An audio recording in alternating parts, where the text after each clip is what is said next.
यह कहानी एक ऐसे अपराध की है जिसे सुनकर आप हैरान रह जाएंगे। अक्सर जब हम किसी अपराध के बारे में सोचते या सुनते हैं, तो हमें लगता है कि अपराधी सोशल मीडिया, टीवी, फिल्मों या अपराध आधारित शोज से प्रेरणा लेते हैं। लेकिन एक बात हमें जरूर समझनी चाहिए कि सबसे पहले किसी न किसी ने तो यह अपराध सोचा होगा, उसके बाद ही दूसरों ने उससे प्रेरणा ली होगी। और जरूरी नहीं कि यह कोई बहुत बुद्धिमान व्यक्ति हो। कभी कभी एक साधारण इंसान या महिला भी ऐसा अपराध योजना बना सकती है जिसे जानकर आपके होश उड़ जाएंगे। आज की यह घटना उत्तर प्रदेश के मैनपुरी जिले की है, जहां एक छोटे से गांव बिछुआ में रहने वाला एक मुस्लिम परिवार अचानक सुर्खियों में आ गया। उसके बाद वो केस चल रहा है। इस वजह से आज हमारा लड़का पूरा घर जला दिया है और सिर्फ मुंदरा मुंदरा बचा हुआ है। किसने जलाया है?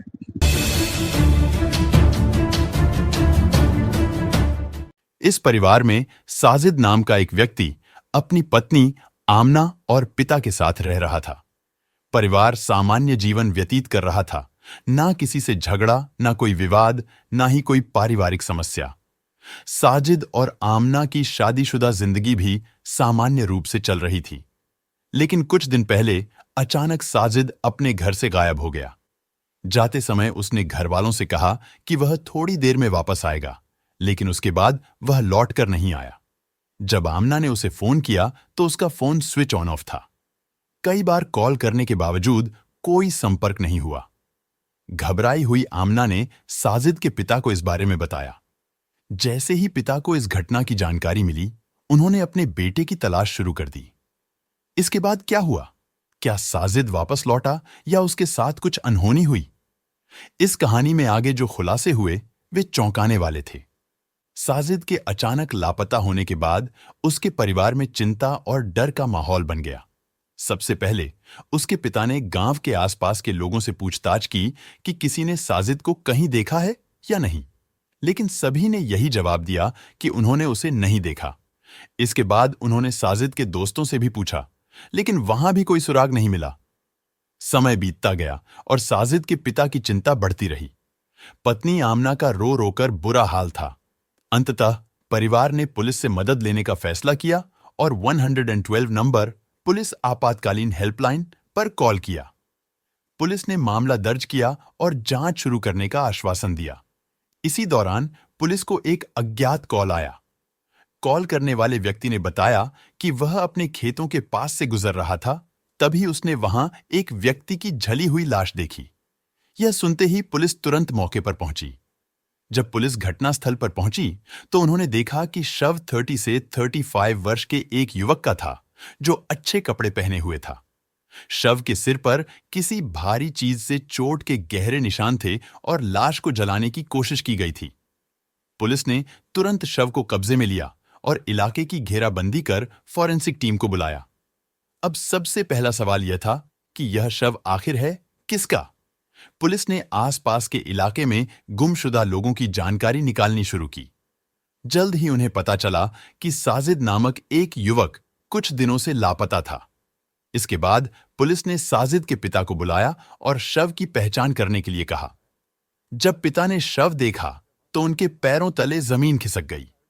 यह शव किसी और का नहीं, बल्कि उनके बेटे साजिद का था। साजिद के पिता बेटे की जली हुई लाश देखकर बेहोश होकर गिर पड़े। पत्नी आमना को जब यह खबर मिली तो वह जोर जोर से रोने लगी। पूरे गांव में मातम छा गया। पुलिस ने शव को पोस्टमार्टम के लिए भेज दिया और मामले की गंभीरता को देखते हुए हत्या की जांच शुरू कर दी।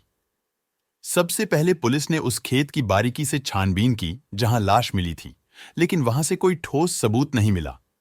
इसके बाद पुलिस ने साजिद के पिता से पूछा कि क्या उन्हें किसी पर शक है। साजिद के पिता और पत्नी आमना ने बिना देर किए भोला नामक व्यक्ति का नाम लिया।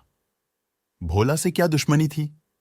जब पुलिस ने पूछा कि भोला से क्या दुश्मनी थी, तो परिवार ने एक चौंकाने वाली कहानी सुनाई। साल 2022 में शुरू हुई एक घटना ने 2024 में एक बड़े अपराध को जन्म दिया। मामला तब शुरू हुआ जब भोला यादव और आसमा के बीच किसी बात को लेकर झगड़ा हुआ। झगड़े के बाद आसमा ने भोला से बदला लेने की ठानी और उसने एक झूठी कहानी गढ़ी।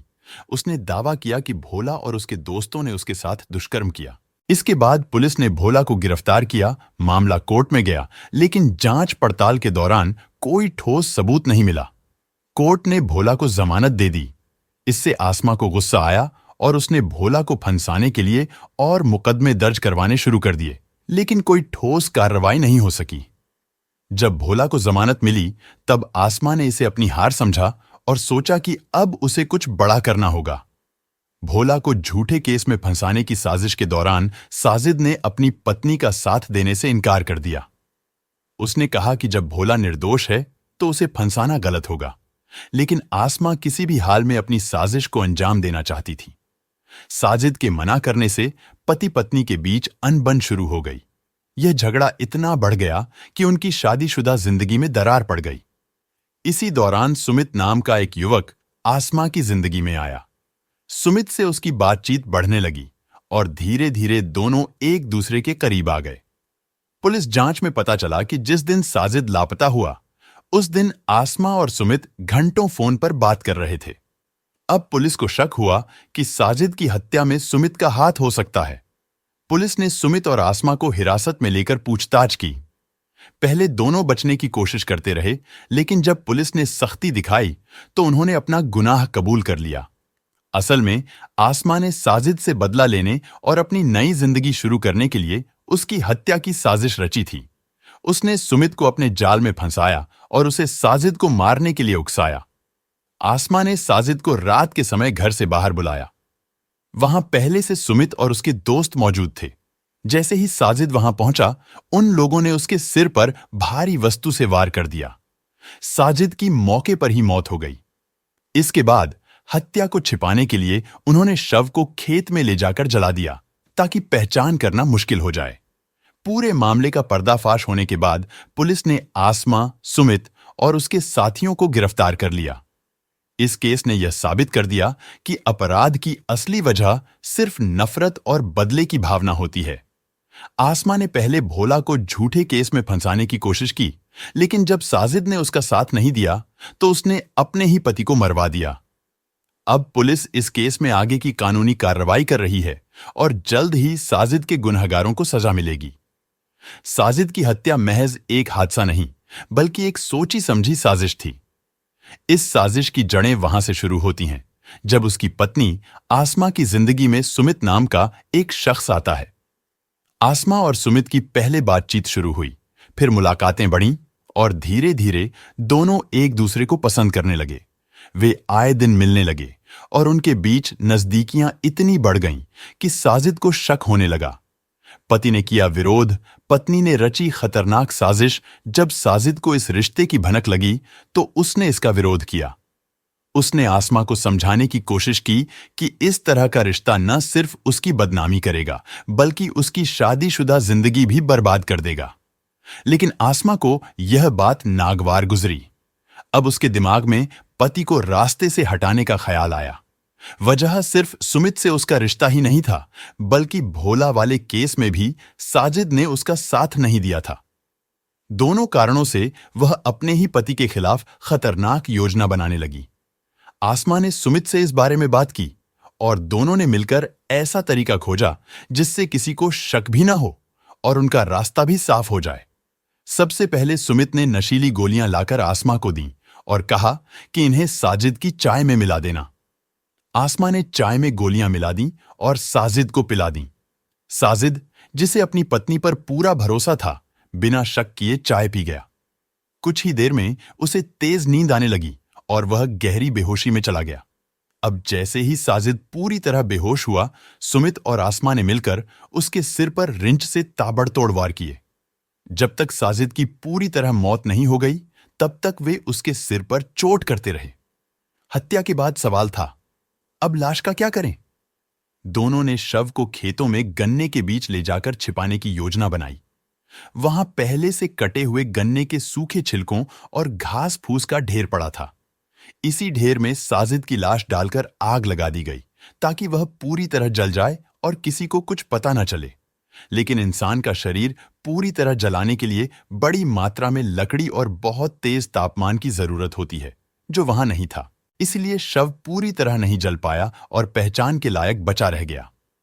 हत्या के बाद अभी आसमा और सुमित ने नाटक करना जारी रखा। अगले दिन आसमा ने पुलिस में साजिद की गुमशुदगी की रिपोर्ट दर्ज कराई। गांव में खूब रोना धोना किया ताकि कोई शक न करे।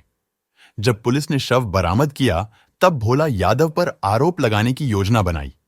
आसमा ने सोचा कि चूंकि पहले भी उसने भोला पर आरोप लगाया था तो यह साबित करना आसान होगा कि साजिद की हत्या का बदला लेने के लिए भोला ने उसे मार दिया।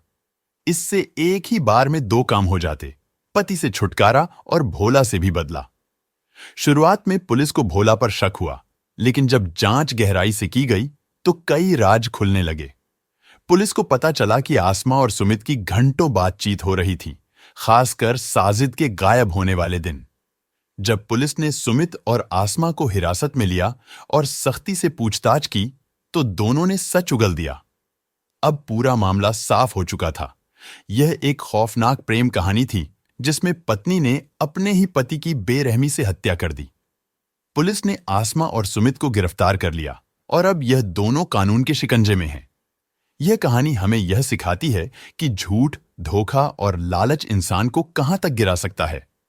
पहले एक झूठे रेप केस से बदला लेने की कोशिश, फिर पति को रास्ते से हटाने की साजिश, अंत में एक निर्दोष को फंसाने की योजना। लेकिन सच ज्यादा देर तक छिप नहीं सकता। कानून की नजरों से कोई अपराधी बच नहीं सकता। यह थी साजिद हत्याकांड की पूरी कहानी। उम्मीद है कि आपको यह वीडियो पसंद आया होगा।